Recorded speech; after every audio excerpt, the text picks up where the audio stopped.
하나님의 말씀 요한복음 6장 41절에서부터 59절까지의 말씀입니다. 요한복음 6장 41절에서부터 59절, 우리 한 목소리로 읽겠습니다. 41절, 자기가 하늘에서 내려온 떡이라 하심으로 유대인들이 예수에 대하여 수군거려 이르되 이는 요셉의 아들 예수가 아니냐? 그 부모를 우리가 아는데 자기가 지금 어찌하여 하늘에서 내려왔다 하느냐? 예수께서 대답하여 이르시되 아버지께서 이끌지 아니하시면 아무도 내게 올 수 없으니 오는 그를 내가 마지막 날에 다시 살리리라. 선지자의 글에 그들이 다 하나님의 가르치심을 받으리라 기록되었은즉 아버지께 듣고 배운 사람마다 내게로 오느니라. 이는 아버지를 본 자가 있다는 것이 아니니라. 오직 하나님에게서 온 자만 아버지를 보았느니라. 진실로 진실로 너에게 이르노니 믿는 자는 영생을 가졌나니 내가 곧 생명의 떡이니라. 너희 주상들은 광야에서 만나를 먹었어도 죽었거니와 이는 하늘에서 내려오는 떡이니 사람으로 하여금 먹고 죽지 아니하게 하는 것이니라. 나는 하늘에서 내려온 살아있는 떡이니 사람이 이 떡을 먹으면 영생하리라. 내가 줄 떡은 곧 세상의 생명을 위한 내 살이니라 하시니라. 그러므로 유대인들이 서로 다투어 이르되 이 사람이 어찌 능히 자기 살을 우리에게 주어 먹게 하겠느냐? 예수께서 이르시되 내가 진실로 진실로 너에게 이르노니 인자의 살을 먹지 아니하고 인자의 피를 마시지 아니하면 너희 속에 생명이 없느니라. 내 살을 먹고 내 피를 마시는 자는 영생을 가졌고 마지막 날에 내가 그를 다시 살리리니 내 살은 참된 양식이요 내 피는 참된 음료로다. 내 살을 먹고 내 피를 마시는 자는 내 안에 거하고 나도 그의 안에 거하나니 살아계신 아버지께서 나를 보내심에 내가 아버지로 말미암아 사는 것 같이 나를 먹는 그 사람도 나로 말미암아 살리라. 이것은 하늘에서 내려온 떡이니 조상들이 먹고도 죽은 그것과 같지 아니하며 이 떡을 먹는 자는 영원히 살리라. 이 말씀은 예수께서 가버나움 회당에서 가르치셨을 때에 하셨느니라. 아멘. 대화의 상대가 바뀝니다. 앞에 대화의 상대는 이제 오병이어로 배부른 무리들이었습니다. 근데 오늘 대화의 상대는 유대인들이라고 말씀하시죠. 유대인. 요한이 유대인이라고 지칭을 하는 데는 그만한 이유가 있을 거 아니겠습니까? 유대인들은 스스로 아브라함의 혈통을 이어받은 선민. 우리가 그 찬양해 보면, 시편에 보면 율법이 시온에서 나오고 주의 말씀은 예루살렘에서부터 나온다, 이런 얘기가 있잖아요. 그만큼 본인들이 율법을 맡은 자로서 하나님의 특별한 대우를 받고 있는 그런 사람이다라는 생각이 있어요. 이게 이제 조금 너무 이렇게 편파적으로 유대인 외에는 구원받은 사람이 없다, 이렇게 생각할 정도로 선민의식이 굉장히 강한 사람들이죠. 아브라함의 혈통을 이어받은 온 세상의 복 그 자체다라는 이런 자부심. 그래서 율법을 배우고 익히는 일에 열심인 사람들이었다라는 거예요. 왜 유대인이라고 이런 사람들을 왜 요한이 끄집어내느냐. 그러나 우리가 읽어보면은 예수님에 대해서 알고 있습니까? 모르고 있습니까? 영적인 것과 육적인 것을 구분하고 있습니까? 구분하지 못하고 있습니까? 아무 상관이 없는 사람들인 거예요. 왜 도대체 이들은 예수님의 표적을 보면서도, 하나님 되심의 표적을 보면서도 그렇지 않습니까? 오병이어로 어떻게 5천 명이 먹냔 말이죠. 광야에서 만나가 내렸다, 이게 도대체 뭐야? 라고 생각할 정도로 놀라운 일들을 40년을 겪었던 조상을 가지고 있는 사람들이에요. 단지 먹을 것 만나 그 자체에 빠져버리면 그냥 그것으로 사는 거잖아요. 근데 하나님께서 만나를 내리신 이유는 사람이 떡으로 사는 것이 아니라 하나님의 말씀으로 사는 것이다 라는 말씀을 통해서 일용할 양식이라는 것 자체가 사실 만나 이거보다도 더 중요한 것은 만나를 통해서 하나님의 약속을, 하나님의 말씀을, 그 말씀을 지키고 행하는 자의 삶을 책임져 주시는 하나님에 대한 이야기를 이들은 이미 듣고 경험했음에도 불구하고 알지 못한다는 거예요. 편견이에요. 편견과 선민이라는 교만에 빠진 무지가 주는 슬픔이죠. 이런 얘기 하잖아요. 자기가 하늘에서 내려온 떡이라 하심으로 유대인들이 예수에 대하여 수군거려 이는 요셉의 아들 예수가 아니냐. 그 부분을 우리가 아는데 자기가 지금 여쭤야 하늘에서 내려왔다 하느냐. 무슨 소리래? 내가 지네 부모가 누군지 다 아는데. 이런 거. 예수님의 그 하나님 되심의 그 표적은 보지 않아요. 요셉의 아들이라는 것만 보이는 거예요. 이 사람이 어찌 능히 자기 살을 우리에게 주어 먹게 하겠느냐. 같은 맥락의 말인 거죠. 니고데모라는 사람이 3장에서 예수님을 찾아왔다는 얘기를 우리가 읽었잖아요. 예수님께서 니고데모를 보면서 이런 얘기를 해요. 너는 이스라엘의 선생으로서 이러한 것들을 알지 못하느냐. 거듭남에 대해서 도무지 이해를 못하는 니고데모를 보면서 너는 선생이면서, 그러니까 율법의 교수 정도의 급인 거죠. 박사이면서 어찌 그걸 모르느냐? 굉장히 의아해하시면서 탄식하는 그런 부분 아니겠습니까? 우리는 아는 것을 말하고 본 것을 증언한다. 근데 너희가 증언을 받지 않는다. 땅의 일을 말하여도 알아듣지 못하는데 하늘의 일을 어떻게 믿겠느냐? 결국 그들은 예수 그리스도에 대해서 1도 모르는 사람이 되는 거예요.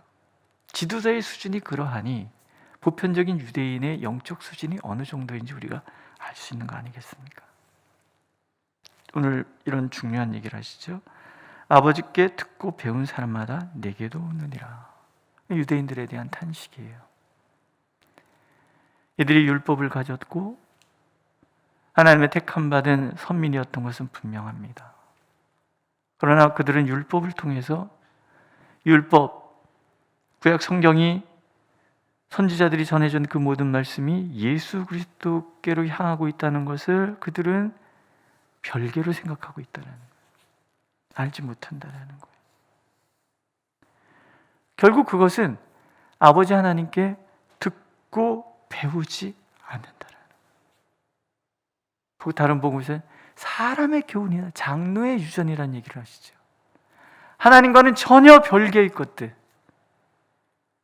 하나님을 얘기하는데 하나님의 말씀은 듣지 않는 사람들. 어떻게 이게 가능할까요? 우리도 마찬가지라는 거죠. 편견과 스스로 알고 있다는 교만에 빠져 있는 한은 오늘 하나님께서 우리에게 말씀을 주셔도 우리 또한 듣지 않을 거라는 거예요.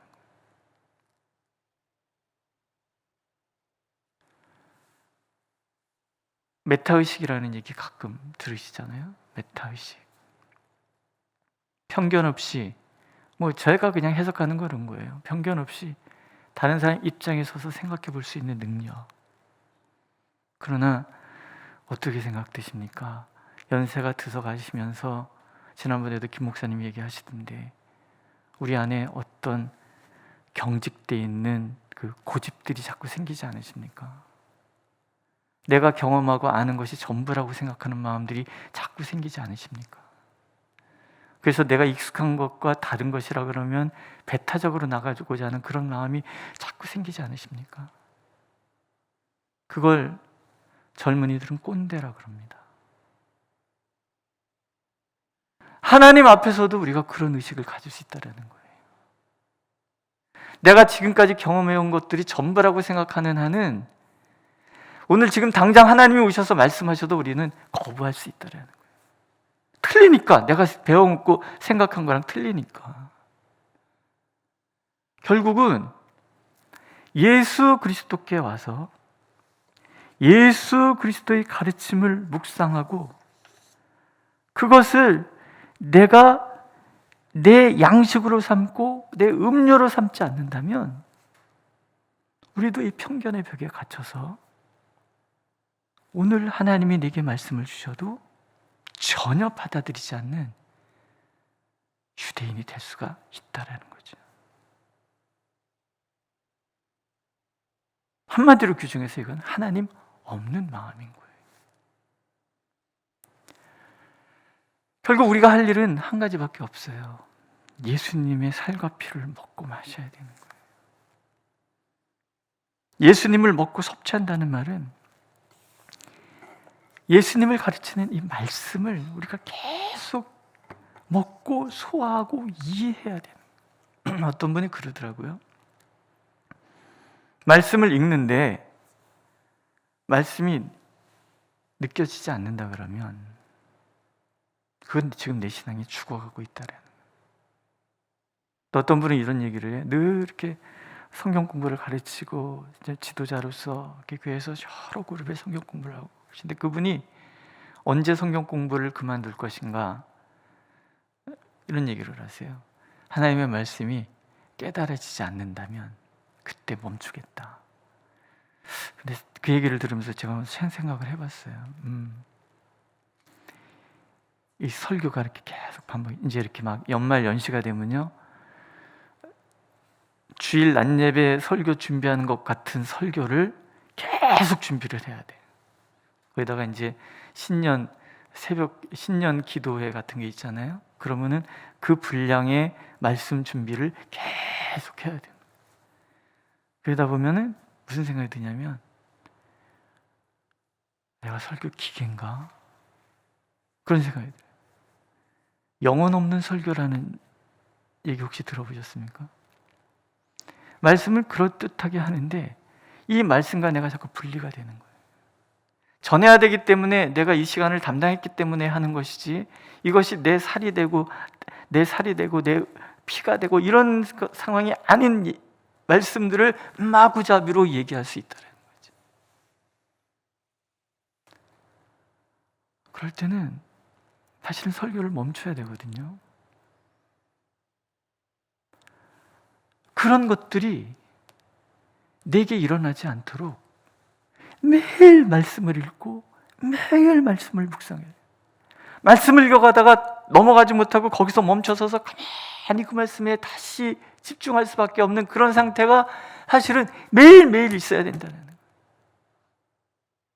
규칙적으로 성경을 5장씩 하루 읽겠다, 10장씩 읽겠다, 굉장히 중요하죠. 그런데 성경을 5장을 읽다, 10장을 읽다 하다 그날 읽으면서 더 이상 못 읽고 문득 멈춰서서 그 말씀에 대해서 붙들려서 하염없이 앉아있을 수 있는 그날들이 있어야 내가 예수를 먹고 예수를 마시는 삶이라는 거예요.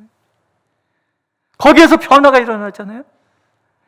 1년 동안 하나님의 말씀을 열심히 들었는데 1년 뒤에 하나도 달라진 모습이 보이지 않고 어제의 모습 그대로 내가 살아가고 있다 그러면 나는 지금 예수를 먹고 마시고 있지 않다라는 거예요. 예수의 살을 먹고 예수의 피를 마시는 삶, 하나님의 말씀으로 내 삶을 가득 채우는 삶. 그럼 예수님이 얘기하잖아요. 그가 내 안에, 내가 그 안에 있겠다. 뒤에 나오죠. 너희가 내 안에 머물고 내 말이 너희 안에 머물면 무엇이든지 구하라. 그럼 내가 시행할 것이다. 하나님의 말씀과 내가 분리되어 있는 그런 삶, 괴리되어 있는 삶을 살아가면서 기도하면서 기도 왜 답 안 해주시냐고 얘기한다 그러면 그것이 모순이라는 거예요. 오늘도 하나님의 말씀을 묵상하고 읽고 묵상하고 그래서 그것을 내 삶 속에 적용하고 이런 반복적인 삶, 그래서 문득 가다가 멈춰서고 문득 가다가 멈춰서는 이 감격이 가득한 삶을 살지 않는다 그러면 나는 유대인들이 빠졌던 편견에 사로잡혀서 영적인 것과 육적인 것을 구분하지 못하고 하나님을 얘기하지만 하나님께 배우지 못하는 그런 삶을 살게 된다는 거죠. 또 하나는 늘 예수님을 모방하고 늘 예수님을 묵상하고 또 예수님 때문에 날마다 용기를 얻는 삶을 살아가는 것이 예수님의 살과 피를 먹는 삶이에요. 예수님이 나의 전부예요. 예수를 닮기 위해서 나의 모든 삶을 투자해 가는 거죠. 주님의 걸음걸이, 주님의 말투, 주님의 그 생각, 이 모든 것이 나하고 다 일치하는, 오늘도 예수님이 걸어가셨던 그 길을 기꺼이 걸어가고 예수님이 살았던 그 삶을 살아내면서, 예수님이 살아내셨기 때문에 오늘도 이 말씀대로 살아가는 나를 예수님이 붙들어 주실 것이라는 것을 믿고 오늘도 용기를, 수많은 약속들이 있잖아요. 아무것도 염려하지 말라 말씀하셨기 때문에 내 몫이 염려가 아니라는 것을 알고, 염려는 하나님의 몫이라는 것을 알고 하나님께 맡기고, 내 몫은 뭐예요? 평안과 기쁨이잖아요. 믿음에서 오는 평안과 믿음에서 오는 기쁨으로 살아가는 그 삶이 바로 예수님의 살과 피를 먹고 마시는 삶이라. 또 믿음의 형제들이 있잖아요. 내 옆에 함께 있는 믿음의 형제들과 강력한 영적인 우정을 나누는 것, 이 또한 예수님의 살과 피를 먹고 마시는 거예요. 예수님께서 내 제자 중에 아주 작은 자에게도 물 한 잔을 주면 내가 그것을 잃지 않겠다, 이렇게 말씀하시잖아요. 그만큼 예수님이 사랑하시는 사람과 함께 교제하는 거예요. 지금 내 옆에 있는 이 사람이 내가 너무나 사랑해야 되고 너무나 귀하게 여겨야 될 나의 영적인 친구라는 거예요. 그러니까 교회는 이 우정이 가득한 곳이어야 한다는 거죠. 친구라는 말을 어떤 심리학자가 정의를 내리는데요, 친구는 심각한 이야기를 나누는 사람들이 친구가 아니래요. 친구는 웃고 떠들고 어떻게 보면 되게 유치한 행동을 하는 게 친구라는 거예요. 심각한 사람만 만나면 얼마나 부담이 됩니까? 근데 가벼운 농담과 가벼운 이야기, 그런데 그게 진정한 친구라는 거죠. 왜? 알기 때문에. 그러나 그런 사람들이 정말 중요한 일에 외면하나요? 같이 고민하고 같이 우는 거죠.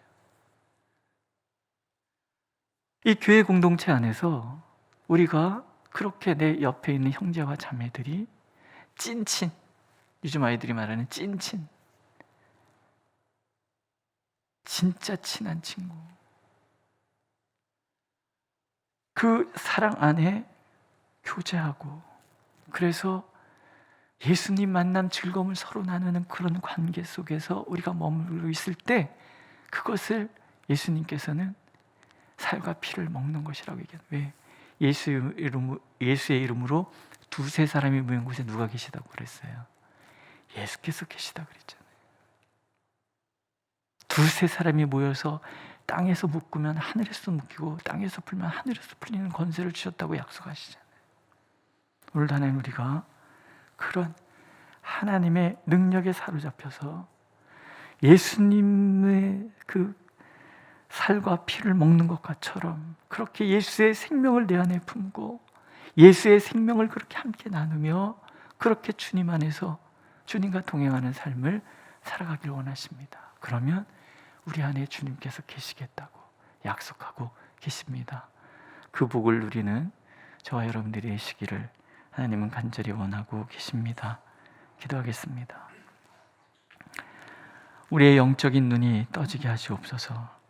늘 아버지께 와서 듣고 배우는 우리가 되게 하여 주옵소서. 그래서 주님으로 충만하고 주님을 모방하는 삶을 살고 주님을 모방하는 삶을 살아가는 형제와 자매들과 기쁨의 교제를 나누며 그렇게 주님 안에 온전히 머무는 우리 모두가 될 수 있도록 하나님 은혜와 자비를 베풀어 주시옵소서. 예수님의 이름으로 기도드렸습니다. 아멘. 하늘에 계신 우리 아버지, 아버지의 이름을 거룩하게 하시며 아버지의 나라가 오게 하시며 아버지의 뜻이 하늘에서와 같이 땅에서 이루어지게 하소서. 오늘 우리에게 일용할 양식을 주시고 우리가 우리에게 잘못한 사람을 용서해 준 것 같이 우리의 죄를 용서해 주시고 우리를 시험에 빠지지 않게 하시고 악에서 구하소서. 나라와 권능과 영광이 영원히 아버지의 것입니다. 아멘. 오늘도 하나님께서 우리와 함께 하십니다. 우리의 기도를 듣고 계십니다. 하나님 앞에 우리 자신을 내려놓으면서 하나님의 깊은 은혜를 경험하는 시간 되시기를 바랍니다. 기도하겠습니다.